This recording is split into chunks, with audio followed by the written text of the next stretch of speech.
Avec nous, Julian Colling, notre correspondant en Russie. Julian, on apprend que Vladimir Poutine a décidé de faire du ménage dans son administration, avec la suspension notamment de dizaines d'agents des services de renseignement.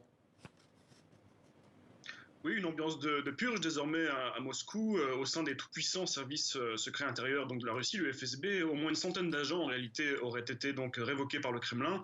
Alors ce sont en très grande partie des hommes du 5e département, c'est-à-dire le service au sein du FSB en fait qui est en charge du renseignement dans les ex-pays de l'espace soviétique, dont l'Ukraine, donc un service qui avait été créé par Vladimir Poutine lui-même en 98 lorsqu'il était lui-même directeur du FSB. Et donc plus édifiant encore, peut-être le directeur de ce service, le général Beseda, a lui carrément été arrêté par la police est placé en prison, dans la prison de Lefortovo à Moscou, connue comme une des prisons les plus dures du pays en réalité. On l'accuse d'avoir passé des informations top secrètes à la presse russe. Mais ce n'est sans doute qu'un prétexte, en fait, puisque Vladimir Poutine, on le sait, est extrêmement remonté et très déçu face à la contre-performance relative de l'armée russe pour l'instant en Ukraine.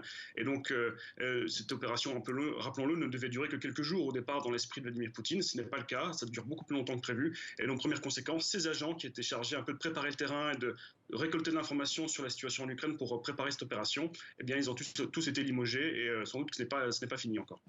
Et Julian, Vladimir Poutine qui a également décidé de réorganiser l'armée avec un nouveau général à sa tête. Oui, et c'est d'ailleurs lié à notre premier sujet, puisqu'on le sait, donc l'opération militaire russe, encore une fois, a été organisée un peu à la va-vite, sans doute sans suffisamment prendre en compte la réalité un peu du contexte et du terrain en Ukraine.